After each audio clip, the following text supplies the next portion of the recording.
Oi, eu sou Carlos Henrique Abud e esse vídeo aqui é para falar de um novo projeto aqui do canal, um pouco diferente das atividades que a gente costuma realizar, e é um projeto que foi motivado por esse comentário aqui da Stephanie Carvalho. Ela deu a seguinte ideia: acho que seria interessante você passar para a gente um exercício de escrita, tipo um conto de 1000 palavras, e depois a gente manda para você e você revisa em vídeo, mostrando os erros e as qualidades do texto. Aí toda semana você poderia sortear e ler um ou dois textos por vídeo, aí no outro mês muda o exercício. Eu achei essa ideia ótima, né? Eu compartilhei aqui a sugestão da Stephanie na aba de comunidade aqui do canal e o resultado foi muito maior do que eu estava esperando, né? O retorno foi bem superior ao que à minha expectativa, principalmente se for pensar no tamanho que o nosso canal tem no momento. Então, tem comentários aqui bem legais, né, que me fizeram concluir que tem bastante gente pensando da mesma forma que a Stephanie e gente que participaria se esse projeto acontecesse. Então, por exemplo, a Anabela Sorrentino escreveu o seguinte: seria uma ótima forma de gerar interações entre nós, que gostamos de escrever. Do jeito que a Stephanie sugeriu, seria bacana. Então, sim, Anabela, desde o início do canal, a minha ideia aqui era justamente mostrar o tipo de conteúdo que eu gostaria de ver ou que eu gosto de acompanhar e muitas vezes não encontro, que é o autor mostrando mesmo suas histórias, seu processo criativo, como ele vê o processo da literatura, o ofício da literatura, e é por isso que eu gosto tanto quando aparecem aqui nos comentários colegas, seja dando sugestões, seja falando que resolveram uma certa dificuldade que eu tive de uma forma diferente, né? Enfim, escrever é um trabalho solitário, né? Então tudo que a gente puder fazer para criar esse tipo de conexão, ainda que pessoalmente seja difícil por muitos motivos, né? Hoje em dia a gente tem essa facilidade de mesmo à distância trocar ideias, trocar experiências e enriquecer um ao outro com isso. Então é exatamente essa questão mesmo. E aí a Cristina Azevedo comentou: que ideia excelente, podia ser assim, um vídeo apresentando o prompt no começo do mês, daí um vídeo por semana comentando as histórias. É por aí mesmo. E outros comentários, né, falando: ideia excelente, estou dentro também, né, inclusive da dona da sugestão, a Stephanie Carvalho. E aí temos Sr. Oine, Maiara Gomes, Vitor Garcia, Beatriz Almeida. Então, diante dessas respostas e das curtidas que o post teve, né, eu fiquei animado para isso. Então vamos fazer essa experiência, vamos tentar fazer de uma maneira mais simples, de primeira, e depois a gente vê como fica, né?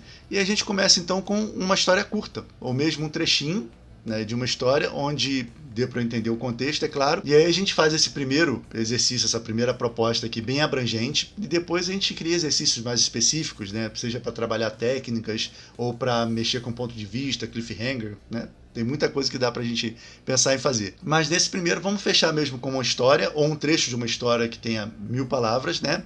Para poder ver se a gente consegue ler mais de um por vídeo, e dependendo de como acontecer, a gente pode rever esse número, claro, e só repetindo, não precisa ser uma história inteira com 1000 palavras, né? Se você fizer isso, está ótimo, mas se você estiver pensando em desenvolver uma história maior e quiser mandar só o trechinho de 1000 palavras que você acha que seja válido, né? Pode ficar à vontade, funciona do mesmo jeito. E quem quiser anexar um pequeno parágrafo ou dois falando um pouquinho sobre a história, ou algum trecho que queira que eu preste mais atenção, ou apontando alguma dificuldade que teve, né, vai ser ótimo também. Assim como pode mandar um link para um projeto que esteja trabalhando, uma rede social que queira que eu mostre aqui, né, acho que vai ser muito legal. E falando em envio, eu acho que a melhor opção é realmente publicar a história ou o trecho nos comentários desse vídeo aqui mesmo, ou se você tem o costume de publicar nas suas redes sociais ou no Wattpad, posta o link aqui embaixo que eu vou lá ver a história sem problema nenhum. Né? E por que é melhor fazer assim, né, do que enviar direto para mim por e-mail, por exemplo? Né? Essa é uma dica importante para quem não sabe. Né? Se você é um autor que já publicou um livro, tem um contato com uma editora, é melhor evitar ao máximo receber textos que não foram publicados ainda, porque pode gerar alguns problemas. Né? Eu apresentando os textos aqui na forma como eles foram publicados, é mais seguro para mim e para o autor também. A gente pode até pensar em um Discord mais para frente, né? Nada impede, mas vamos fazer o básico por enquanto para ver o que acontece, né? Ah, e outra coisa em relação à história em si, ao conteúdo, né? Não vamos pesar muito a mão, porque nós estamos no YouTube, né? Então a gente tem que seguir alguns parâmetros da plataforma. Então, assim, vamos usar o bom senso, né? Assim como eu faço nas histórias que eu posto aqui, né? Então, se você está acostumado a escrever um conteúdo mais visceral, mais explícito, né? Vamos dizer assim, vai ser até um bom exercício, né? Você maneirar na dose, né? Ou procurar formas mais sutis de mostrar aquilo que você quer, né? Eu particularmente não tenho nenhum problema com isso, mas, né, são as regras da plataforma que a gente está, né? Então não tem outro jeito. Bom, então como a ideia da Stephanie é eu propor um desafio aqui, ou apresentar algum prompt que vai gerar a realização da história, vamos falar disso agora. Eu particularmente gosto de combinar mais de um estímulo, porque eu acho que o nosso cérebro, na tentativa de fazer associações e combinações, ele consegue criar melhor, né? A gente consegue expandir um pouquinho mais a nossa criatividade. Então a gente consegue ter soluções um pouco mais distantes do óbvio. Então eu vou propor aqui 2 elementos de inspiração diferentes, e aí fica a critério de cada um como é que vai usá-los, né? O primeiro é esse conjunto de 8 palavras aqui. Eu sempre uso um site aqui para sortear palavras aleatórias para fazer os exercícios, né? Então eu fiz um sorteio e salvei as palavras, e são essas: implorar, esquivar, socorro, insignificante, trovão, clube, rosa e sótão. E aí cada um usa quantas conseguir ou quantas quiser, né? E se uma palavra desencadear toda a história, né, tá valendo, né? Claro, a ideia é estimular a criatividade com as palavras, né? Então, elas são ferramentas a serviço da história e não o contrário, né? Por exemplo, quando eu penso em sótão, né? O que eu realmente associo com isso, né? O que a minha mente, para onde minha mente vai quando eu penso nessa palavra, né? Que sentimento, que lembranças, que pessoas, que acontecimentos vem na minha cabeça quando eu penso em sótão? E por aí vai. Eu posso fazer desdobramentos dessas palavras e combinações entre elas para poder gerar alguma premissa, né, alguma ideia interessante. Então esse é o nosso primeiro estímulo. E o segundo é essa imagem. O que está acontecendo aqui exatamente? Né? Você pode levar a história para uma coisa mais introspectiva, né? Usar a imagem como metáfora, levar para o lado da fantasia. Enfim, as possibilidades são infinitas e eu não vou dar muitas ideias aqui, né? Então, observa a imagem e o que vai surgindo na sua cabeça, né? Que tipo de personagem, que tipo de pessoa é essa? A história é sob o ponto de vista dela, de outra pessoa, e por aí vai, né? E como eu disse antes, não preciso usar todos esses estímulos, né? Quem quiser trabalhar só com a imagem ou só com as palavras, né, vale. E quem quiser usar tudo, combinar tudo, tá ótimo também. Então é isso, só recapitulando, a proposta é a realização de uma pequena história, ou de um trecho de uma história de até 1000 palavras, para postar aqui embaixo nos comentários, ou nas suas redes sociais, ou no Notepad, onde você costuma publicar os seus trabalhos, tomando como base os estímulos que eu apresentei. E se tudo der certo, esse vídeo aqui está saindo em meados de agosto, e ele fica valendo até o fim de setembro. E aí eu vou apresentando as histórias, por ordem de chegada, é claro, e a ideia é fazer um vídeo por semana, né, até o final de setembro. Depois a gente muda os prompts, os estímulos iniciais e de repente até mesmo o tipo de exercício, né? E a minha ideia, ao mostrar as histórias aqui, não é ficar apontando erros de gramática ou de ortografia. Isso pode ser resolvido com revisão de texto, né?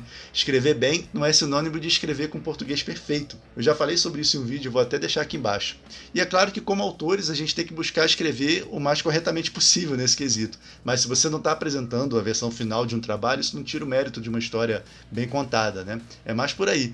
Pense em qual história você teria mais chance de abandonar. Né? Uma chata com trama mal desenvolvida, mas com português impecável, ou outra com um errinho ou outro nesse sentido, mas que seja empolgante, com uma trama criativa.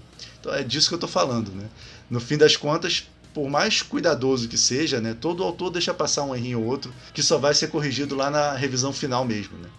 O que eu acho que seria produtivo fazer aqui é comentar sobre o storytelling, né? Sobre os pontos positivos do texto em relação à apresentação do conflito, dos personagens, à construção das frases, de repente dar algumas sugestões que, se a pessoa quiser seguir, pode explorar melhor um potencial que às vezes ela mesma não está vendo no trabalho dela, né?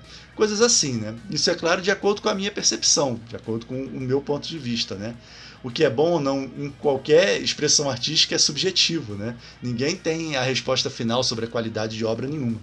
E eu acho que todo mundo que escreve nunca deveria esquecer que, para todo autor, tenha ele 1 ano ou 20 de experiência, escrever vai ser sempre um trabalho desafiador, né? E cheio de armadilhas, né? Não tem jeito. Ninguém é imune ao erro, nem escreve com toda a qualidade do mundo o tempo todo.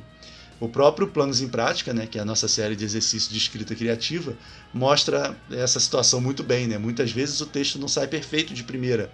Né? A gente tem que repensar, mudar coisas de lugar. Às vezes fica uma lacuna para preencher depois. E só voltando àquele assunto do início do vídeo, né, um dos motivos do Planos em Prática, nossa série de exercícios de escrita criativa, é fazer o autor que supostamente está travado, bloqueado, meio que desencanar, né, e passar o que está na cabeça dele para o papel sem medo.